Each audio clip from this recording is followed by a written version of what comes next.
Welcome to Relation Tales. Please like this video and subscribe Relation Tales. We're grateful for each and every one of you. Let us know where in the world you're tuning in from. We'd love to hear from you in the comments. Let's begin. I remember the exact moment my marriage stopped feeling like home. It wasn't dramatic. It wasn't loud.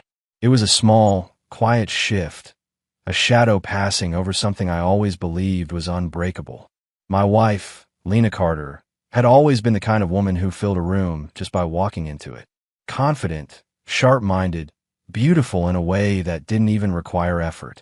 I admired her drive from the moment we met. She wanted success, stability, recognition. She dreamed big, and I love that about her.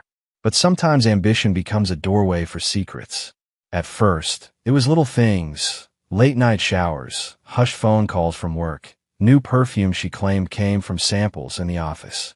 The warmth between us didn't vanish overnight, but it shifted, like she was trying to keep one foot in our marriage and one foot somewhere else. One night, while she slept beside me, her hand resting lightly on my chest, she murmured something. A name. A man's name. Not mine. My eyes shot open instantly. My heart stuttered. I lay there frozen, staring at the ceiling while my wife nuzzled into my shoulder like nothing had happened. I didn't wake her. I didn't ask questions. I just felt everything inside me twist. The next morning, she acted normal, smiling, humming while making coffee, telling me about an upcoming work trip. But all I could hear was that name echoing in my mind. That name that didn't belong to me. Was it innocent? A dream? Or something far deeper? I wanted to believe her. God, I wanted to cling to the marriage we built with both hands. But trust doesn't erode all at once. It crumbles grain by grain. I convinced myself to stay calm. To watch, to listen, to wait for something real, not a half-asleep mumble. And something real arrived faster than I expected. It was a Thursday afternoon. I had just left a client meeting when someone called my name from behind. When I turned, a woman, mid-30s, anxious eyes, hands gripping a folder, approached me cautiously. "Are you Daniel Carter?" she asked. "Yes, can I help you?" She swallowed hard. "My name is Maya Harlow. I think our lives are connected in a way neither of us ever wanted." The confusion on my face must have been obvious. She took a breath, her voice trembling. "My husband works with your wife, and I believe they're lying to both of us." Every muscle in my body tensed. I motioned toward a nearby bench. "Start from the beginning." She sat, clutching her folder like it contained the last pieces of her sanity. "My husband, Mark, he's been distant for months. Longer hours. New clothes, new cologne. Classic signs, right?" I tried to ignore it. I convinced myself he was just stressed. But today, I found something. She opened the folder and handed me a photo. A grainy airport snapshot. Two people walking together, laughing, shoulders brushing. One man, one woman. I didn't need perfect clarity. I knew that silhouette. I knew the tilt of her head when she laughed. I knew the shape of her walk. It was Lena. Cold shock shot through me. My fingers tightened around the photo. Maya spoke quietly. "My husband told me he was working late today, but a friend at the airport saw them arrive together. I don't know what they're planning, but I thought you deserved to know." I closed my eyes. A quiet pressure gathered behind my ribs. Not anger, not rage. Clarity. A clarity that felt almost terrifying. "Why come to me?" I asked through a tight jaw. "Because if I were in your place, I'd want someone to tell me. Even if it destroyed me." I stared down at the photo again, the corners bending under the pressure of my grip. That shadow I'd sensed around my marriage, it wasn't a shadow at all. It was the truth waiting to be uncovered, and it was finally stepping into the light. I forced myself to meet her eyes. "What else do you know?" Maya hesitated before pulling out the item that would end any wishful hope I had left. A printed reservation. One hotel room. Two guests. Under pseudonyms, but the check-in time matched the photo. My throat tightened painfully. The world around me became strangely quiet, like someone had pressed mute on everything except the sound of my own heartbeat. Maya's voice shook. "I'm sorry. I know this is unbearable. I just didn't want to keep pretending." I breathed out slowly, my hands trembling, but not from heartbreak, from realization, from awakening, from the beginning of a revenge I never thought I'd need.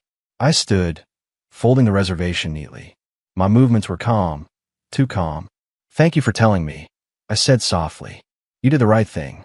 Maya nodded, tears threatening to spill. What are you going to do? I slipped the papers into my jacket. When someone builds their lies this carefully, I said, you don't confront them with anger. She stared at me. You confront them with truth. And in that moment, right there in the quiet corner of a public park, my plan began forming. Not mild, not impulsive, not emotional, but methodical, calculating, devastating. A revenge crafted not from hatred, but from the clarity of a man who finally sees the truth. And Lena had no idea. I was no longer blinded. I didn't go home right away. I walked, not because I needed fresh air, but because I needed control. Revenge done in anger is sloppy. Revenge done in clarity is unforgettable. Maya had given me the evidence I didn't even know I needed. But the truth was, my instincts had been warning me long before she handed me that folder. As I walked through downtown, headlights sliding past me like streaks of broken promises, I replayed the last few months in my head. Every late night, every team dinner, every time Lena pulled away when I kissed her. And then the whisper, that damn whisper in her sleep. The name she spoke so softly, as if it belonged somewhere sacred. Not mine. Mark. I felt something twist in my stomach. Not heartbreak. Not jealousy. Something colder. Something strategic. I wasn't going to explode. I wasn't going to scream. I was going to dismantle the lies piece by piece, until Lena had no room left to hide. By the time I got home, the sun had dipped below the rooftops, leaving the sky a bruised shade of purple. The house felt too clean, too still, like it had been waiting for a truth that finally arrived. I headed straight for my office. I opened my laptop, and I started digging. Emails, travel logs, calendar invites. Not to violate her privacy. No, this was far bigger than that. I was looking for patterns, connections, and I found them. Repeated trips that aligned perfectly with Mark's.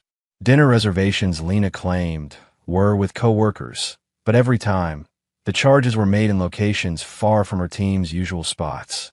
I wasn't imagining anything. I wasn't being paranoid. She was living a parallel life right under my nose.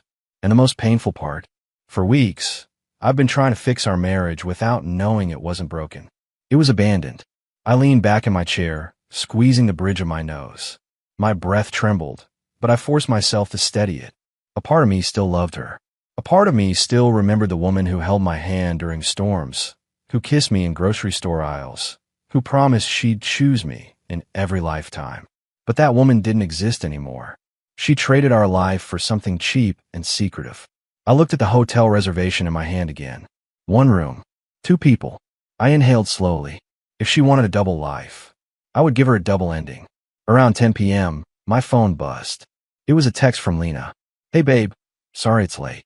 My flight got delayed earlier, so I'm staying at a hotel near the airport. Exhausted. I'll call you in the morning. Delayed flight. Hotel near the airport. Exhausted. She had rehearsed this lie. She had built it, layer by layer, like someone constructing a house on quicksand and hoping no one noticed the ground beneath them shifting. I replied, no worries. Rest well. No anger. No suspicion. No confrontation.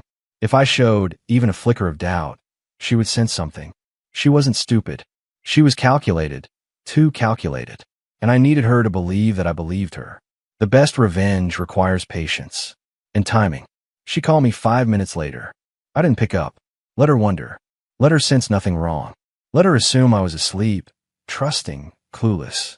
Because tomorrow, everything would change. I didn't sleep that night. I planned. I wrote down every detail I needed to execute this calmly, carefully, without crossing any line that would put me in the wrong. I wasn't going to yell. I wasn't going to shame her. I wasn't going to fight for a marriage she already walked out of emotionally. What I was going to do was show her the truth in a way she could never deny. Midnight came and went. 1 a.m. passed. The house was silent except for the hum of the refrigerator. At 2:14 a.m., something unexpected happened. A message from Maya. He's here. With her. I confronted him. I told him I knew. He didn't deny it. I stared at my phone. Then another message followed. I asked him if she meant anything to him. He said, it's not what you think. They're lying to both of us. I felt a hollow ache in my chest. Not because of the betrayal, but because of how easily they threw away the loyalty of the people who love them most. I typed back, thank you. Tomorrow, we both get the truth we deserve. And when I set my phone down, a calmness washed over me. Not peace, not acceptance, something sharper, purpose. The sun was barely rising when I got dressed. Dark jacket, neat clothes, steady breath. My hands didn't shake. My heartbeat didn't race. I was past the stage of pain. I was in the stage of revelation. I grabbed the folder of evidence, photos, records, lies they couldn't escape. Then I walked out of the house as if I were heading to a normal day. Because today wasn't about anger. It was about truth. And trust me, Lena was nowhere near ready for what she was about to walk into. I arrived home the next morning just before Lena was supposed to return. The house felt unnaturally spotless, like a stage waiting for a performance neither of us ever auditioned for. I placed the folder on the dining table. Not open, not dramatic, just there, waiting like a quiet storm about to break. I brewed coffee, sat down, and waited. Calm. Very calm. Too calm. And that calmness terrified me a little because it meant something inside me had already detached, like my heart had quietly stepped back and said, "Let the truth handle this now." At 9:12 a.m., I heard the door unlock. Her suitcase wheels rolled across the hardwood. Then her voice, the voice I used to crave. "Daniel, I'm home." I didn't answer right away. She walked into the dining room and froze when she saw me sitting at the table with untouched coffee and a face she didn't recognize on me. Concern flickered in her eyes. Then guilt. Then fear. "Hey," she said softly, brushing hair behind her ear. "You're up early." Her voice wavered just barely. I leaned back in my chair. "Did you sleep well?" I asked calmly. She swallowed. "Yeah, long night. The hotel was loud. You know how airport ones are." I nodded slowly. She didn't know I already knew everything. Not yet. But she could feel something shifting. She could sense that the air between us wasn't the same anymore. She approached the counter to drop her purse, but her eyes kept flicking toward the folder. "What's that?" she asked. "A few things I've been looking into," I said simply. She forced a smile. "Work stuff?" "No," I replied. "Marriage stuff." Her breath hitched. Just barely, but enough. "Daniel, what's going on?" I didn't answer. Instead, I looked at her fully. No warmth, no softness, just truth. And Lena, panicked. She sat down across from me, trying to read my face. Her hands trembled slightly, and she hid them under the table as if I wouldn't notice. For the first time, I saw the woman she was in the world she built behind my back. Secretive, calculating, afraid. "Is something wrong?" she finally whispered. I tilted my head. "Why don't you tell me?" She blinked. I don't know what you mean." So, she was going to play innocent. "Fine." I reached for the folder and slid it toward her. "Open it." Her eyes flickered between me and the folder like she was staring at a bomb she accidentally built herself. "Daniel, I don't." "Open it." My voice wasn't loud. It wasn't angry. It was steady, and that scared her more. With shaking hands, Lena opened the folder. The first page was the airport photo. Him and her, arriving together, laughing, too close to be colleagues. Her face went pale. The second page, the hotel reservation under pseudonyms. Her chest rose sharply as she sucked in a breath. No, it's not what it looks like." "Keep going," I said. The next were screenshots Maya sent, the matching lies, the time-stamped messages. Lena's fingers slipped off the paper as if it burned. "Daniel, I can explain." "Please do." And for a moment, she struggled. Words formed, then crumbled. Excuses tried to surface, but withered before reaching her tongue. She was caught. Completely. Utterly. Finally, her eyes filled with tears. Beautiful, manipulative tears she had used a dozen times to get out of small arguments. But this wasn't small. This wasn't fixable. "Daniel, I swear to you, I didn't plan for this to happen. It was stupid. I was stupid." "No," I said softly. "You were intentional. There's a difference." Her lips trembled. "I never meant to hurt you." "But you did." She reached across the table for my hand, but I pulled it back. Something inside her shattered at the rejection. "Daniel, please talk to me. Yell if you want. Cry. Just say something." "I'm talking," I said calmly. "You're just not used to hearing me without trust behind it." She covered her mouth, shoulders shaking. Then she whispered, "Is there someone else? Is that why you're so calm? Did you meet someone?" The irony almost made me laugh. "No, but I did have dinner with someone last night." Her eyes snapped up. Who? Someone who deserved the truth, just as much as I did. Confusion flickered. Then realization dawned. Her breath left her body in a gasp. Maya, she whispered. I nodded. Her hand shook violently as she reached for a tissue. I can fix this, she said. We can go to counseling. We can rebuild. Daniel, please don't leave me. I watched her cry, not because I felt satisfaction, but because I felt nothing. She had drained the part of me that used to break for her. And for the first time, I truly understood. I wasn't losing a wife. I was losing an illusion. I stood up slowly.